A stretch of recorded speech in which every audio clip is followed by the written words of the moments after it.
প্রিয় শিক্ষার্থীবৃন্দ, দ্বাদশ মানবিক ডিগ্রি দ্বিতীয় বর্ষ অনার্স দ্বিতীয় বর্ষের ছাত্রছাত্রীবৃন্দ, আসসালামু আলাইকুম। আশা করি সকলে ভালো আছো। আমরা তোমাদের সাথে ক্লাস নিতে গিয়ে আমরা সম্রাট আকবরের দিন এলাহি নিয়ে আলোচনা করছি। আজকে আমরা সম্রাট জাহাঙ্গীর এবং সম্রাট শাহজাহান নিয়ে কথা বলবো। মোগল সাম্রাজ্যে অত্যন্ত প্রভাবশালী যে সম্রাট ছিলেন এবং সুনামের সাথে সাম্রাজ্য পরিচালনা করেছিলেন। সম্রাট আকবর মৃত্যু পূর্বে তার ছেলে যে নুরুদ্দিন মোহাম্মদ জাহাঙ্গীরকে চতুর্থ সম্রাট হিসেবে মনোনয়ন দিয়ে যায়। যে সেই জাহাঙ্গীর জন্ম, তার লালন পালন নিয়ে কিছু কথা আছে। যে সম্রাট তার আগের যে সন্তানগুলো মারা যাওয়ার পর সে একটা পুত্র সন্তান লাভের আশায় যে সম্রাট আকবর প্রতি বছর আজমিরে খাজা মাইনুদ্দিন চিশতির দরবারে আসতেন এবং আল্লাহর কাছে পরিহাত করতেন। আরও একটা আছে যে কতবু স্বীকৃতি একজন যে পীর সাধক ছিলেন, যে তার নামও ছিল সেলিম চিশতি। সেও ওনার কাছে গিয়ে যে আল্লাহর কাছে যে প্রার্থনা করতেন বা আল্লাহর কাছে চাইতেন একটা পুত্র সন্তানের দান। আমরা জানি খাজা মাইনুদ্দিন চিশতি ওনার বাড়ি ছিল যে ইরাকে ছিল। ওনাকে আমাদের নবীজি যে স্বপ্নযোগে বলছেন যে আপনি হিন্দুস্তান যান, যে ধর্ম প্রচার করেন। উনি যে 1191-92 খ্রিস্টাব্দে বা তার আগে বা পরে হবে যে উনি ভারতবর্ষে আসেন। তখন ভারতবর্ষের দিল্লি এবং আজমিরের শাসনকর্তা ছিলেন যে রাজা পৃথ্বীরাজ ছিল। পৃথ্বীরাজের সৈন্যদের সাথে যে ওনার কিছু যে সংঘর্ষ সরাসরি আমরা বলবো না, যে কিছু হয়েছিল, নদীর পানি নিয়ে মনোমালিন্য হয়েছিল। শেষ পর্যন্ত পৃথ্বীরাজ সৈন্যরা যে মাইনুদ্দিন চিশতির কাছে ক্ষমা চেয়েছিল। অন্য আরেকদিন এই ঘটনাটা বলবো। যে তবে উনি ওখান থেকে আসছেন যে ভারতবর্ষে যে ধর্ম প্রচার করার জন্য আসছিলেন। যাই হোক, সেই তাদের যাওয়া আসা বা তাদের পরিহাদ, সম্রাট আকবরের পরিহাদের কারণে বা তাদের উসিলায় যে 1569 খ্রিস্টাব্দে 30শে আগস্ট একটা পুত্র সন্তান লাভ করেন। যে সেই পুত্র সন্তান যে এরা নাম দিয়েছে যে a child of many prayers, তো বহু প্রার্থনার যে সন্তান বলা হয় তাকে, এবং তার নাম ছিল সেলিম চিশতি।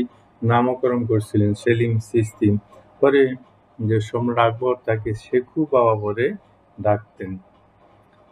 এইভাবে এই যে সম্রাট জাহাঙ্গীরের জন্ম হয় এবং তার যে প্রাতিষ্ঠানিক শিক্ষা বলতে তেমন একটা ছিল না, এবং যে তার উত্তরাধিকারী হিসেবে তাকে গড়ে তোলার জন্য যে দরবারে যে বিভিন্ন পণ্ডিত, যেতে আব্দুল রহিম খানান বা আরও যে সকল পণ্ডিত ব্যক্তি ছিল, যে তাদের তত্ত্বাবধানে উনি বিদ্যা শিক্ষা অর্জন করেছিলেন এবং একাধিক ভাষা, ফার্সি, তুর্কি, হিন্দি ভাষা, মুসলিম ধর্মতত্ত্ব, হিন্দু দর্শন, গণিত, ইতিহাস এবং ভূগোলসহ নানা বিষয়ে অভিজ্ঞতা বা পারদর্শিতা যে অর্জন করেছিলেন। এইভাবে দেখি যে সম্রাট জাহাঙ্গীরের যে জন্ম হয়, এবং এরপরে যে সম্রাট আকবর যার সে ক্ষমতায় এসে যে সম্রাট জাহাঙ্গীর যে কিছু যে পদক্ষেপ গ্রহণ করেছিলেন, যে সেই পদক্ষেপগুলো যে গুলোর তো অন্যতম ছিল যে তার পূর্ববর্তী পিতা যে কিছু ধর্মনীতি বা ইত্যাদি উনি বাতিল করেছিলেন, এবং সেখানে যেই কাজটা উনি একটা করেছিলেন যে 30 গজ লম্বা একটি ঘণ্টাযুক্ত ন্যায় শিকল টানিয়ে দিয়েছে।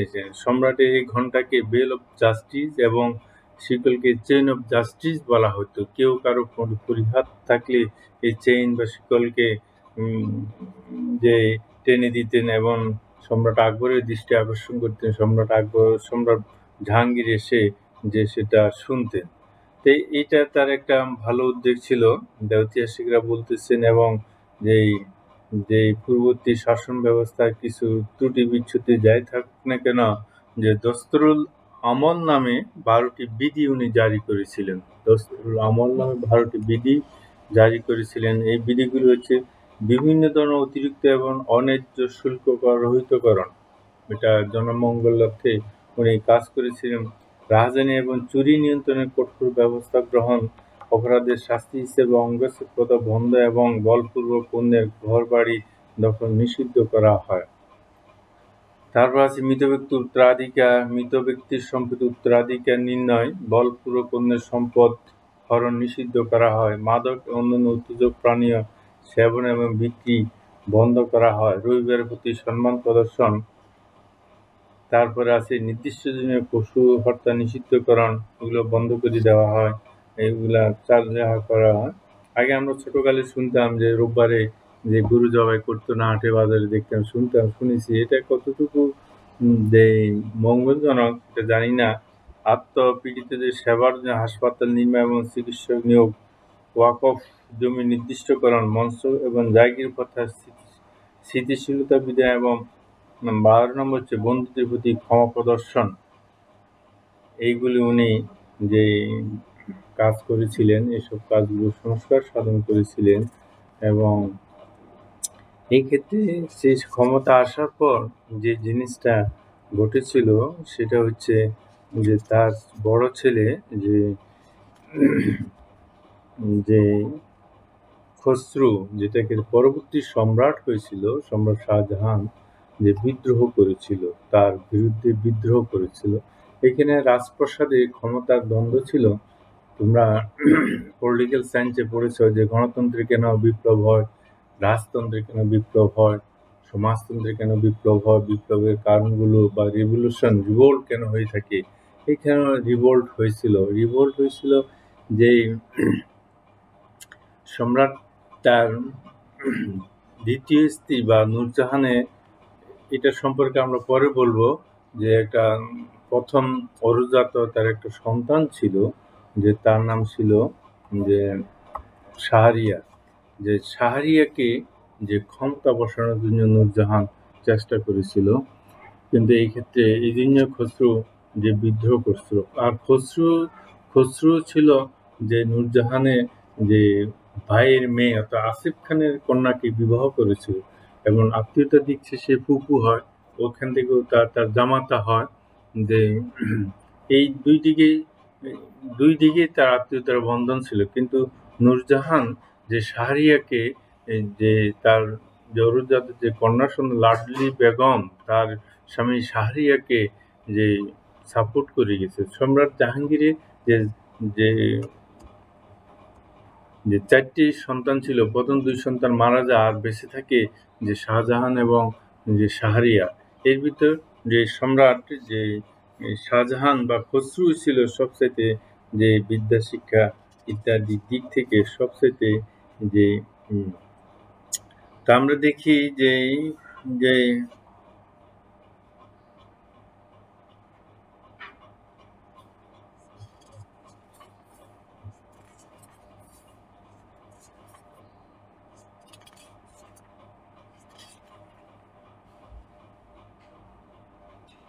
তো যাই হোক, শেষ পর্যন্ত যা আমরা দেখি যে সম্রাট যে জাহাঙ্গীর যখন ইন্তিকাল করে, তখন যে নূরজাহান যে তার ইয়াকে ছেলে শাহরিয়ারকে সম্রাট হিসেবে যে ঘোষণা করে দেয়, কিন্তু তার আসিফ খান সেটা মেনে নিতে যে পারে নাই। সে তাকে বাধা দিয়েছিল, এবং যে সে যে বিদ্রোহ করেছিল সম্রাট তার ছেলে শাহজাহান, এবং শেষ পর্যন্ত পিতা পুত্রের সম্পর্ক ভালো হয়েছিল। ভালো হবার পর যে যে শাহজাহানকে দাক্ষিণাত্যের শাসনকর্তা নিয়োগ করা, আর শাহরিয়ারকে লাহোরের শাসনকর্তা তাকে নিকটে রেখেছে, আর ওকে যে দূরে ফেলে দিয়েছিল। কিন্তু পরবর্তী পর্যায়ে বিদ্রোহ করে যখন আসে, দেখি আমরা যে সে যখন না আসা পর্যন্ত যে আরেকজনকে যে আসিফ খান যে সম্রাট হিসেবে ঘোষণা করে, এবং শাহজাদা শাহজাহান যেহেতু না আসতে পারে সেজন্য সে ব্যারিকেড দিয়েছিল যে শাহরিয়ার নেতৃত্বে বা নূরজাহান নেপথ্যে সেটা কাজ করল। কিন্তু শেষ পর্যন্ত সেখানে তাদের যুদ্ধ হয়, যুদ্ধে যে সে শাহরিয়ারকে বন্দী করা হয় এবং তাকে অন্ধ করিয়ে দেওয়া হয়। এইভাবে সে বিদ্রোহ যে দমন করার পর যে শাহজাহান বা শাহজাহান যে ক্ষমতায় আসে। এইভাবে এই একটা বিদ্রোহ ছিল যেটা বলতেছে। তবে এটাও ঠিক জাহাঙ্গীরও সম্রাট আকবরের যে ক্ষমতার জন্য সেও বিদ্রোহ করেছিল এবং তার বিরুদ্ধে তার ছেলে তাও বিদ্রোহ করেছিল। পরবর্তী পর্যায়ে আমরা শাহজাহানের খেলাফতকালেও রাজত্বকালেও আমরা দেখব সেখানে যে তার পুত্রদের মধ্যে গৃহযুদ্ধ হয়েছিল। প্রচুর গৃহযুদ্ধের পরে যে সে দারাশিকো, শাহ সুজা, মুরাদ, আওরঙ্গজেব দুই-তিনজন মারা যায়। শেষ পর্যন্ত আওরঙ্গজেব যে ক্ষমতায় আসে আমরা দেখি, আওরঙ্গজেব ক্ষমতায় আসে। তো সেক্ষেত্রে যে আমরা দেখি যে এটা ছিল তারা এই যে ঐতিহাসিকরা বলতে চাচ্ছেন যে এটা তার রাজত্বকালে একটা যে কালো অধ্যায় ঐতিহাসিকেরা যে মনে করেন। এখন যে নূরজাহান কোথা থেকে আসলো, কিভাবে আসলো, নূরজাহানের যে বাড়ি কোথায় ছিল, যে যে যে শাহজাহান যে শাহজাহান যে সেও যে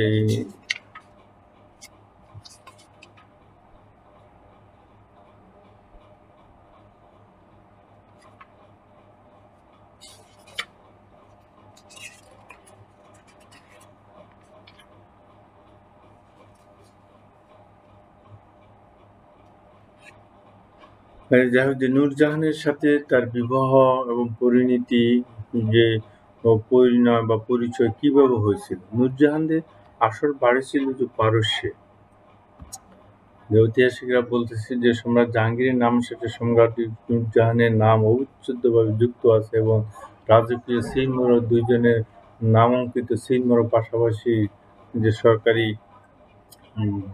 দলিল দস্তাবেজে যে স্বাক্ষরের হাতে সিলও দেওয়া হয়েছিল। ঐতিহাসিকরা বলতেছেন সে এতই যে প্রভাবশালী হয়ে উঠেছিল এবং এই দুজনকে নিয়ে ইতিহাসে যে অনেকগুলো যে কথা আছে, যে কথাগুলো কতদূর সত্য তথ্যভিত্তিক বা তথ্যভিত্তিক না ঐতিহাসিকদের ভিতর এটা নিয়ে মতপার্থক্য আছে। তবে যে ইকবাল নামা এই জাহাঙ্গীরি গ্রন্থে বর্ণনা সবচেয়ে তথ্য নির্ভর এবং নির্ভরযোগ্য বলে আধুনিক ঐতিহাসিকরা মনে করেন। ওই তার গ্রন্থ থেকে কিছু রেফারেন্স দিচ্ছি আমি, যে সেখানে নূরজাহানের প্রকৃত নাম ছিল মেহেরুন্নেছা। এই যে এই নামটা তোমাদের নূরজাহানের আসল নাম কি ছিল, তাতে আদি নিবাস ছিল যে পারস্যে। তার পিতা ছিল যে মির্জা গিয়াস বেগ এবং তার আসল নাম ছিল বা উপাধি ছিল ইতিমাদ উদ্দৌলা এবং মা ছিল আসমত বেগম। এবং তারা পারস্য থেকে আসি মোগল দরবারে তারা যে চাকরি নিয়েছিল এবং 1577 খ্রিস্টাব্দে 31 মে কান্দাহারে যে মেহেরুন্নেছার যে জন্ম হয়।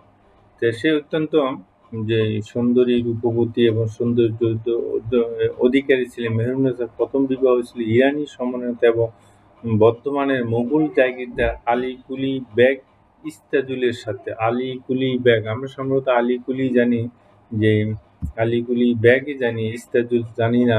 এই বইতে আছে, দেখা যাচ্ছে, তোমরা দেখে নিও। একাধিক বই পড়লে অনেক কিছু জানা যায়। যে যে আলী কুলি বেগ যে শের আফগান নামে পরিচিত ছিল, যে সে যে খালিয়াতে একটি বাঘকে হত্যা করার কারণে তাকে শের আলী যে বলা হতো। 17 বছর বয়সে যে আলী কুলিকে যে বর্ধমানে ফৌজদারি যুদ্ধ হয় এবং মেহেরুন্নেছার সাথে কর্মস্থলে চলে যায়। এই দম্পতি যে একটা কন্যা সন্তান, তার ছিল লাডলি বেগম, তার নাম ছিল লাডলি বেগম। আদি নিবাস ছিল ইরানে, মোগল দরবার তারা কাজ করতে আসছিল। এই ক্ষেত্রে যে আমরা দেখি সম্রাট জাহাঙ্গীরের রাজত্বকালে বিভিন্ন দিকে সম্রাট আকবরের মৃত্যুর পরে কিছু বিদ্রোহ হয়েছিল। এর ভিতর যে এই যে শের আলী, শের আফগান, সেও বিদ্রোহ করেছিল। বর্তমানে বিদ্রোহ করেছিল 1607 খ্রিস্টাব্দের দিকে বিদ্রোহ করেছে। তখন বাংলার শাসনকর্তা সম্রাট উদ্যোগভাই কুতুবউদ্দিনকে তাকে দমন করার জন্য পাঠিয়েছিলেন। সেখানে যুদ্ধ হয়, যুদ্ধে শের আফগান কুলি নিহত হওয়ার পর তার এই বিধবা স্ত্রী এবং কন্যাকে যে রাজদরবারে নিয়ে আসা হয় এবং সেখানে যে সম্রাট জাহাঙ্গীরের স্ত্রী ছিল আরেকজন বিধবা সলিম, যে সুলতানার তত্ত্বাবধানে তারা লালন পালন হইতে থাকে। অর্থাৎ শের আফগান যে আমরা দেখি আফগান বা শের আফগান যে সালতানাত থেকে মোগলরা যখন ক্ষমতা নেয় তখন শের আফগানদের সাথে তাদের দ্বন্দ্ব হয়েছিল। এক্ষেত্রে মাঝে মাঝে তারা সংগঠিত হয়ে যে মাঝে যে মোগলদের বিরুদ্ধে তারা বিদ্রোহ করেছিল। সম্ভবত এইখানেও যে আলীকুলি বা শের আলী যে হচ্ছে এখানে কিছু যোগসূত্র আছে বলে দেখা যায়। তো যাই হোক শেষ পর্যন্ত যে এইভাবে ছিল সম্রাটের সাথে বিবাহ এর কথার ব্যাপারে সেখানে মতপার্থক্য, কে বলছে যে সে নূরজাহানের রূপে গুণে সে মুগ্ধ হয়েছিল, আবার বলতেছে কেউ না মুগ্ধ হয় নাই, যে তাকে মেলায় দেখেছিল। যে সেখানে যে ঈশ্বরী প্রাসাদে প্রশাসক কোনো ঐতিহাসিক মনে করেন সম্রাট আকবর রাজা থেকে মির্জা বেগ যখন ওয়াকিল ধার হিসেবে কর্মরত ছিল তখনই তার কন্যা মেহেরুন্নেসার প্রতি শাহজাদা সেলিম আসক্ত হয়ে পড়ে। কারণ তার পিতা যখন যে মোগল দরবারে কর্মরত ছিল তখন তার মেয়ে, তবে সম্রাট জাহাঙ্গীর যে সেটাকে ভালো চোখে দেখে নাই, তাই তিনি তাকে আলী কুলি খানের সাথে তাড়াতাড়ি বিবাহ দিয়ে এবং দুজনকে যে বর্ধমানে জাগিরদার করে বর্ধমানে পাঠিয়ে দেওয়া হয়। এখন সেখানে এই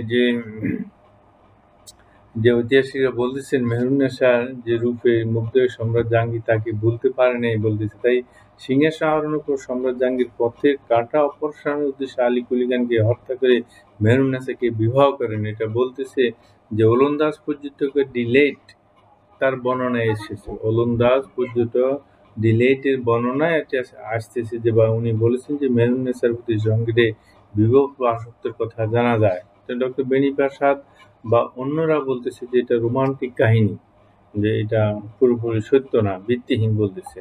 বেনি প্রাসাদ তার হিস্ট্রি অফ জাহাঙ্গীর গ্রন্থে কিছু যুক্তি তর্ক ধারায় যে প্রমাণ করার চেষ্টা করেছেন বা চেয়েছিলেন যে জাহাঙ্গীরের সাথে মেহেরুন্নেসার যে বিবাহ এটা যে পূর্ব পরিচয়ের মাধ্যমে নয় বা এই ঘটনাটা পুরোপুরি তথ্যনীয়। তো সমকালীন ফরাসি ইতিহাস গ্রন্থে এই সংক্রান্ত কোনো বিবরণ করা যায় না। তো ডিলেট ছাড়াও আরও কোনো ইউরোপীয় জাহাঙ্গীর সাথে মেহেরুন্নেসার পূর্বে যে প্রণয়ের কথা উল্লেখ করা নাই। তো সম্রাট জাহাঙ্গীর তার আত্মজীবনী তুজুকি জাহাঙ্গীরে এতে সমকালীন বহু ঘটনার স্থান পেল। নূরজাহানের সাথে তার প্রণয় এবং এই বিবাহ সংক্রান্ত কোনো ঘটনা উল্লেখ নেই। তার আত্মজীবনী তুজুকি জাহাঙ্গীর এটা হলো অন্যতম একটি গ্রন্থ। তুজুকি জাহাঙ্গীর দেখ যে ডক্টর ত্রিপাঠী মনে করেন যে আলী কুলি বেগের হত্যাকাণ্ড জাহাঙ্গীরের প্রণয় আকাঙ্ক্ষা কাজ করেছিল। যাই হোক যে ঐতিহাসিক ভিতর এটা নিয়ে যে মতপার্থক্য আছে, শেষ পর্যন্ত দেখা যায় যে এডওয়ার্ডস আবার পরবর্তী পর্যায়ে এডওয়ার্ডস এবং গ্যারেটসের বর্ণনা মতে যে আলী কুলি হত্যাকাণ্ডের 4 বছর পর মোগল দরবারে যে নওরোজ উৎসব হতো, সেই নওরোজ উৎসব সে মিনা বাজারে যে সম্রাট জাহাঙ্গীর নূরজাহানকে দেখেছিল, যে এবং দেখে সে তার রূপ গুণ ইত্যাদিতে সে আসক্ত হয়ে পড়ে, সে তার মনে স্থান করে নেয় নূরজাহান। নূরজাহান তখন নাম সে সম্রাট জাহাঙ্গীরে পরে দিয়েছে, নূরমহল দিছে, নূরমহল থেকে পরবর্তী পর্যায়ে নূরজাহান দিছে।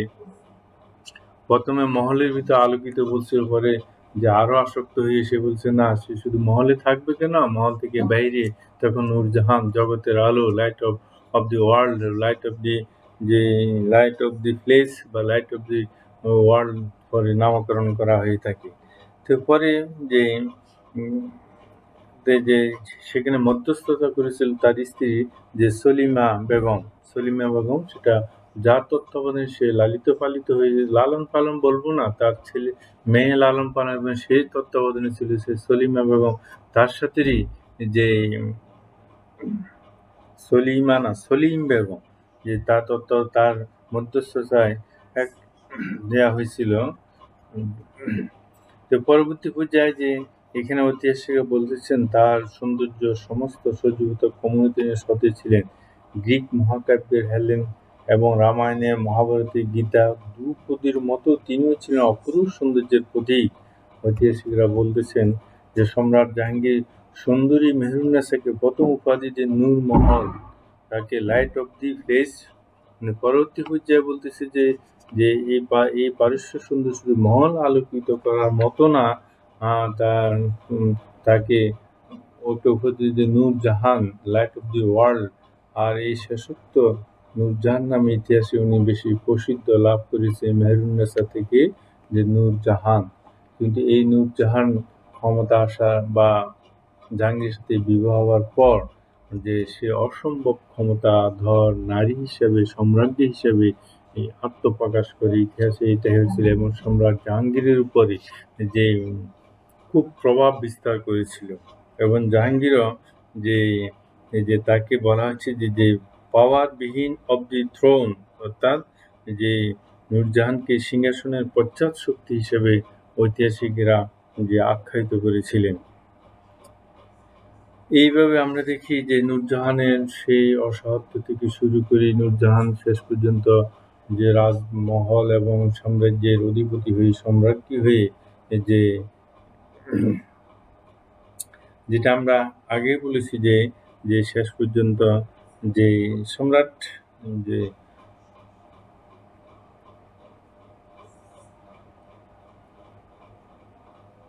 এবং সে ক্ষমতায় এসে যে যেসব কাজগুলো করেছিলেন, যে যে তার সম্রাটের উপর, এবং সেটা অনেক ঐতিহাসিক সেটাকে ভালোভাবে দেখেন নাই। আমরা দেখেছি যে সেখানে সম্রাট জাহাঙ্গীর যে স্বাধীনভাবে কাজকর্ম করতে পারে নাই, এবং সেখানে যে যে সে যে কাজটা করতে চাইছিল সেখানে সারিয়াকে ক্ষমতা বসাতে চাইছিল, এবং সেখানে একটি চক্র গড়ে উঠেছিল, এবং এই চক্রের অধীনে সম্রাটকে নিয়ে নিয়েছিল। এমনকি এই সময় যে মুদ্রায় যে তার নামের পাশাপাশি, সম্রাট জাহাঙ্গীর নামের পাশাপাশি যে নূরজাহানের নামও অঙ্কিত করা হয়। এমনকি রাজকীয় স্বাক্ষরবাহী প্রতিটি ফরমানে সম্রাটের নামের পাশে নূরজাহান দ্য কুইন বেগম এই নামটি যুগ্মভাবে লেখা হতো। সাম্রাজ্যের উচ্চপদস্থ অমাত্য এবং মন্ত্রীরা নূরজাহানের সিদ্ধান্ত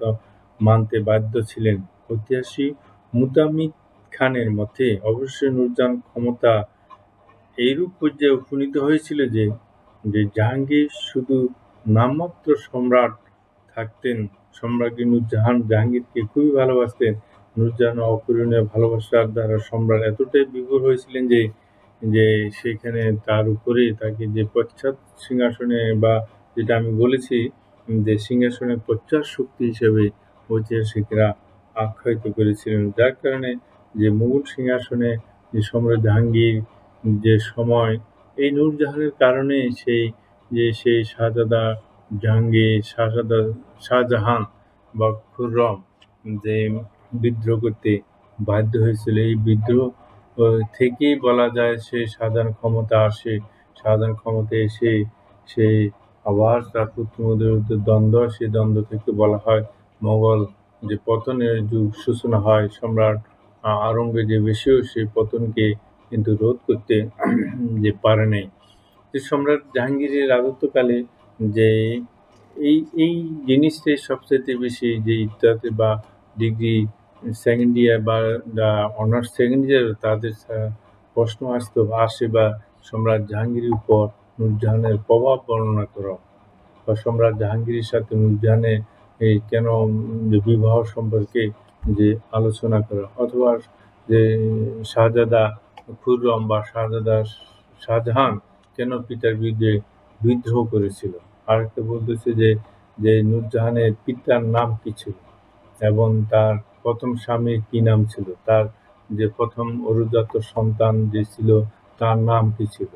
এর একটা প্রশ্ন হতে পারে। বা তাদের আদি নিবাস কোথায় ছিল, যে তার স্বামী যে আলী কুলি খানকে কোথাকার শাসনকর্তা যে বা জাগিরদার নিয়োগ করা হয়েছিল, বর্ধমান যে জাগিরদার নিয়োগ করা হয়েছিল। এইসব প্রশ্নগুলো দেখবে যে এটা বিশেষ করে ডিগ্রি দ্বিতীয় বর্ষ এবং অনার্স দ্বিতীয় বর্ষ ছেলে মেয়েদের উদ্দেশ্যে বলছি।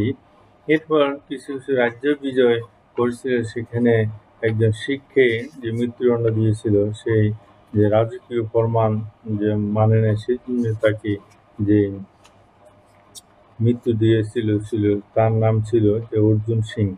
যে অর্জুন সিং যে তাকে মৃত্যুদণ্ড দিয়েছিলেন। এছাড়া সম্রাট জাহাঙ্গীর যে পিতার ঐশ্বর্য, পিতার সাম্রাজ্য বিস্তৃতি, পিতার যে সুনামের উপরে রাজত্ব করে গেছিলেন। তবে যে চিত্রকলার যে চরম বিকাশ সাধিত হয়েছিল সম্রাট জাহাঙ্গীরের যে খিলাফতকালে, সম্রাট জাহাঙ্গীর খিলাফতকালে। আর আরেকটা যে কাজ ছিল, সম্রাট জাহাঙ্গীর ইউরোপীয়দের সাথে সংঘর্ষ নয়, ইউরোপীয়দের সাথে তাদের ব্যবসা বাণিজ্য বা যে ইউরোপ তাদেরকে যে এই দেশে বিনা শুল্কে রাজত্ব করার জন্য অনুমতি দিয়েছিলেন সম্রাট জাহাঙ্গীর। এবং এরপর থেকে দেখা যায় তারা এদেশে ব্যবসা বাণিজ্য করতে করতে শেষ পর্যন্ত 1757 সালে যে বাংলার শাসনকর্তা যে নবাব সিরাজউদ্দৌলা, তার পুরো নামটা যদি পারো তোমরা জেনে নিও, নবাব মনসুরুল মুলক সিরাজউদ্দৌলা যে শাহ কুলি খান মির্জা মোহাম্মদ হায়বার জং বাহাদুর। আমি আবারও বলছি যে বাংলার শেষ স্বাধীন নবাব ছিলেন নবাব মনসুরুল মুলক সিরাজউদ্দৌলা যে শাহ কুলি খান মির্জা মোহাম্মদ হায়বার জং বাহাদুর।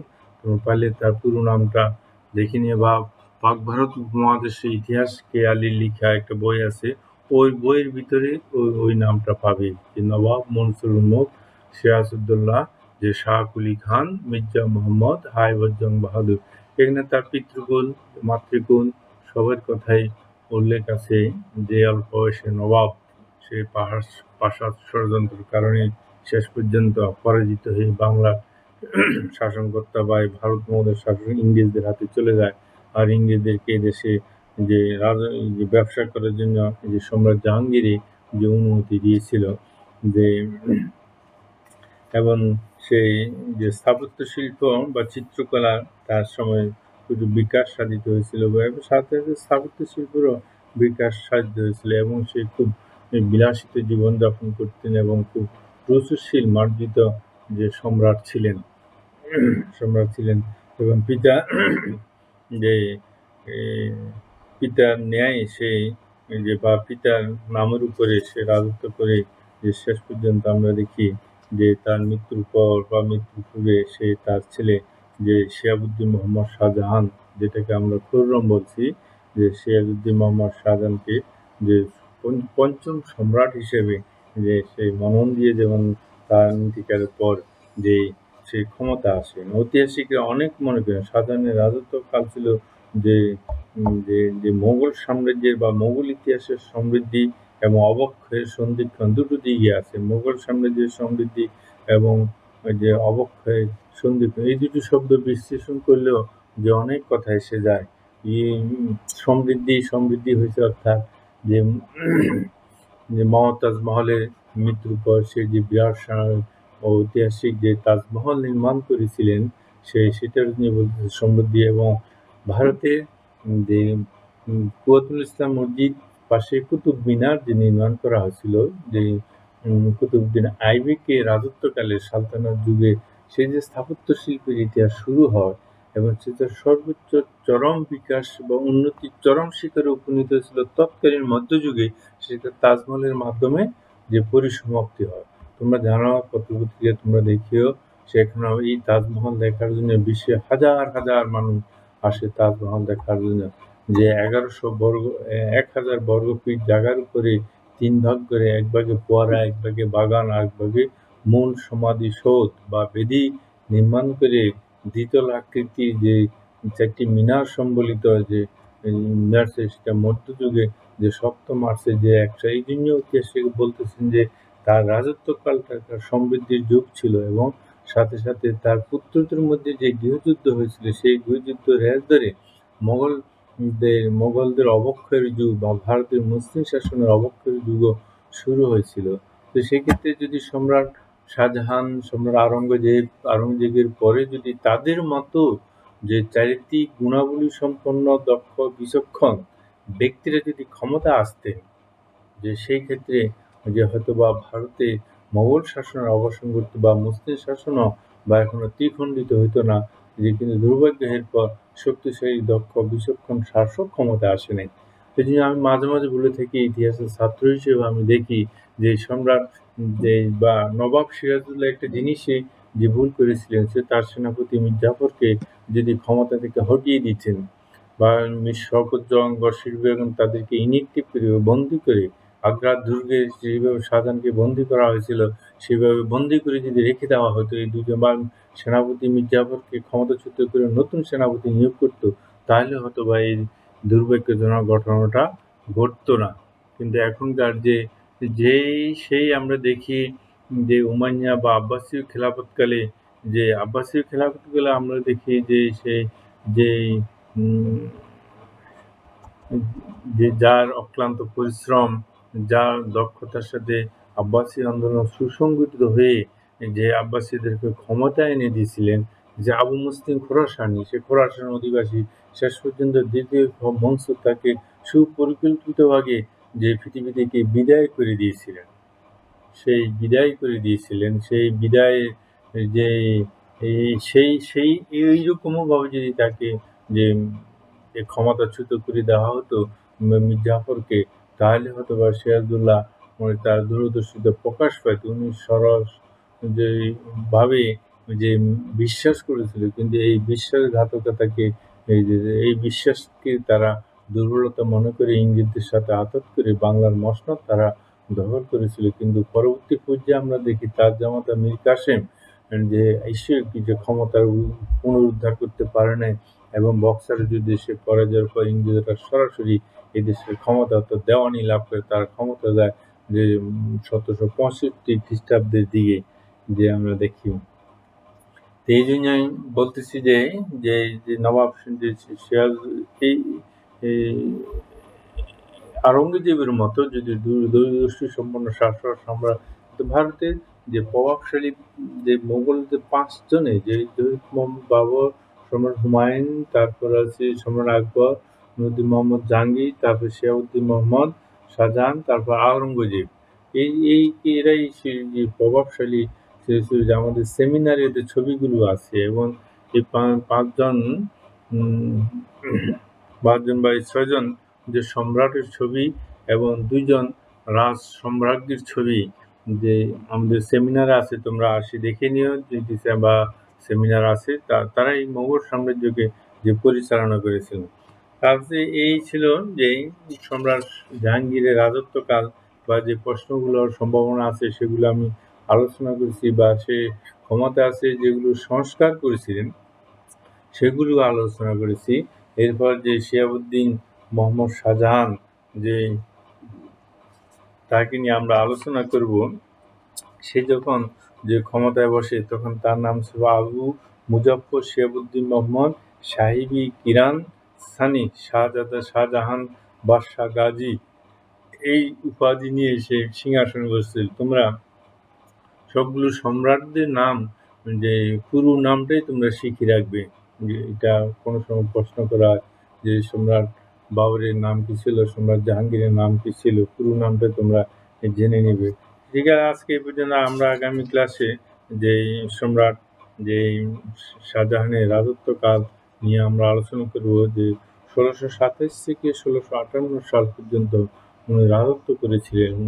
যেটা আমি আগেই বলেছি তার রাজত্ব করে সর্বোচ্চ স্থাপত্য শিল্পে বিকাশ সাধিত হয়েছিল। যে তাজমহল পৃথিবীতে আর হয়তো হবে কিন্তু সম্রাট শাহজাহানের মতো তাজমহল আর পৃথিবীতে হবে না। এই মতো যশ খ্যাতি ঐশ্বর্য সেটা আর ফুটে উঠবে না। সম্রাট শাহজাহান তার স্ত্রী মমতাজ মহলে যে যে কথাই বা বলতে ঐতিহাসিক রয়েছে যে সম্রাট শাহজাহানের অমর কীর্তি আগ্রা তাজমহল। এবার রবি ঠাকুরের একটা যে কবিতা একটা ছন্দ লিখেছিল তোমরা দেখে নিও, বইতে আছে যে এক বিন্দু নয়নের জল সুস্থ সুন্দর যে তাজমহল। দেখে নিও পুরো 4 লাইনের মনে একটা কবিতা আছে যে সে যমুনা নদীর বাঁকে সম্রাট শাহজাহানের কীর্তি যে আগ্রার তাজমহল। শেষ পর্যন্ত পুত্রদের গৃহযুদ্ধের ফলে শাহজাহান যখন আগ্রার দুর্গে যে ছিলেন সেখানে এই তাজমহলের দিকে থেকে তার বাকি 10 বছর জীবন অতিবাহিত হয়েছিল এবং সেখানে উনি শেষ নিঃশ্বাস ত্যাগ করেছিলেন। তো ঠিক আছে, আজকে এ পর্যন্ত আগামী ক্লাসে আমরা সম্রাট শাহজাহানকে নিয়ে কথা বলবো। সকলে ভালো থাকো। আর degree second year, honours second year তোমাদের উদ্দেশ্যে বলছি যে তোমরা প্রিপারেশন নিতেই থাকো। বিশ্ব পরিস্থিতি বা দেশের পরিস্থিতি ইনশাল্লাহ আল্লাহর রহমতে যদি আল্লাহ ভালো করে দেন, তাহলে খোলার সাথে সাথে তোমার টেস্ট পরীক্ষা হয়ে তোমাদের যে ফাইনাল পরীক্ষার ডেট হয়ে যাবে টেস্ট পরীক্ষার পরপরেই, যেটা আমরা গত আমাদের একাডেমিক কাউন্সিলের মিটিংয়ে সেটা আমরা পর্যালোচনা করেছি। এই যে এরকমই হবে, জাতীয় বিশ্ববিদ্যালয় আমাদেরকে এইরকম একটা দিক নির্দেশনা দিয়েছেন। তো সুতরাং তোমরা যে এখন থেকেই প্রিপারেশন নিয়ে যাও, যদি পরিস্থিতি ভালো হয় ইনশাল্লাহ এই সময় বেশি পাবে না, তোমাদের পরপর যে টেস্ট পরীক্ষা হয়ে ফর্ম ফিল আপ হয়ে যাবে। এইভাবে তোমার মানসিকভাবে প্রিপারেশন না, আমি যে ক্লাসগুলো নিচ্ছি এই ক্লাসগুলো যে সংক্ষিপ্ত প্রশ্ন, অতি সংক্ষিপ্ত প্রশ্ন বা কীভাবে প্রশ্নের ধারাগুলো তো বর্ণনা করে দিচ্ছি, তো ধাঁচগুলো তো আমি বলে দিচ্ছি। ওইভাবে তোমরা যে প্রিপারেশন নিতে যাও। সম্রাট আকবরের দিন এলাই, যে ওখান থেকে একটা প্রশ্ন আসে মনসবদারি প্রথা, নাহলে দিন এলাই, নাহলে রাজপুত নীতি। তো এখানের মধ্যে আমি তো রাজপুত নীতি আলোচনা করছি, তার ধর্মনীতি আলোচনা করছি, মনসবদারিতে আলোচনা করি নাই। সেটা মনসবদারি হচ্ছে সৈনিকদের যে পদমর্যাদা, পদ, একদম মনসব পদ বৃদ্ধি পেলে কত শূন্য তার অধীনে থাকবে, এই ধরনের একটি বিস্তৃতি, এটা তোমরা একটু দেখে নিও। যে আর এমনি সব সংক্ষিপ্ত আছে যে মনসবদারির কথা বলতে কি বুঝা বা মনসব শব্দের অর্থ কি, এই প্রশ্নটি এসে থাকে। আর সম্রাট জাহাঙ্গীরের প্রশ্নের কথা তো বলছি, সম্রাট জাহাঙ্গীর নূরজাহানের প্রভাব আলোচনা, তাদের বিবাহ কিভাবে হয়েছিল, এই প্রশ্নটা সাধারণত এসে থাকে। সকলে ভালো থাকো, আল্লাহ হাফিজ।